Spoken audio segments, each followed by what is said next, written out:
क्या आपको ये तस्वीर याद है जिसमें सैकड़ों गिद्ध लाशों के ढेर पर बैठे हुए हैं? ये तस्वीर है साल 1946 की, जब जिन्ना के इशारे पर बंगाल के अंदर हिंदुओं का एक प्लांट जनसंहार हुआ था। लेकिन क्या आपको पता है कि वो दिन कौन सा था? दुनिया के लिए वो दिन 16 अगस्त 1946 का था, लेकिन इस्लामिक कैलेंडर हिजरी के साल के अनुसार 1365 का रमजान महीने की 17वीं तारीख थी। आखिर क्या खास था उस दिन? आखिर क्यों डायरेक्ट एक्शन डे के लिए उसी दिन को चुना गया? तो इसका जवाब इन पर्चों में दर्ज है, जो मुस्लिम लीग ने डायरेक्ट एक्शन डे को सफल बनाने के लिए कलकत्ता के हर मुसलमान तक पहुंचाए थे। और उन पर्चों में लिखा था कि मुसलमान भाइयों, तुम्हें याद रखना होगा कि रमजान के पाक महीने में ही आसमान से कुरान उतरी थी। रमजान के 17वें दिन ही अल्लाह के नेमत से हमारे पैगंबर ने अपने 313 मुसलमान साथियों के साथ बद्र की लड़ाई में बहुत से काफिरों पर पहली जीत हासिल की। ये वही रमजान का महीना था जिसमें सिर्फ 10,000 मुसलमानों ने मक्का पर विजय हासिल की थी। अल्लाह की मर्जी से हम हिंदुस्तान को सबसे बड़ा इस्लामिक मुल्क बनाएंगे।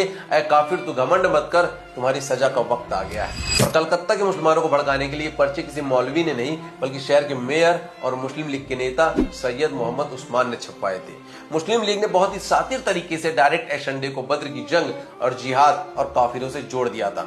और सिर्फ इतना ही नहीं, मुस्लिम लीग ने इन पर्चों के जरिए कलकत्ता के मुस्लिम गुंडों को भी जन्नत का ख्वाब दिखाकर अपनी तरफ खींच लिया था। लेकिन कलकत्ता के मैदान में असली आग उस दिन सिर्फ पर्चों से नहीं लगी थी, बल्कि कुछ नेताओं की जुबान से भी लगी थी, जैसे ख्वाजा नजीमुद्दीन। इनके ऊंचे कद का अंदाजा आप सिर्फ इसी से लगा सकते हैं कि जिन्ना की मौत के बाद उन्हें पाकिस्तान का दूसरा जनरल बनाया गया था। नजीमुद्दीन ने उस रोज अपने भाषण में साफ साफ कहा कि मुसलमानों की लड़ाई अंग्रेजों से नहीं बल्कि हिंदुओं से है।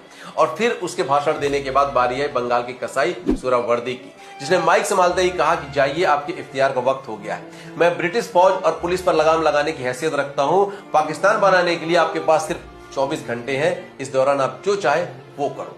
और फिर इन दोनों के भाषण के बाद जो हुआ उसका अंदाजा आप इन सभी तस्वीरों को देखकर लगा सकते हैं।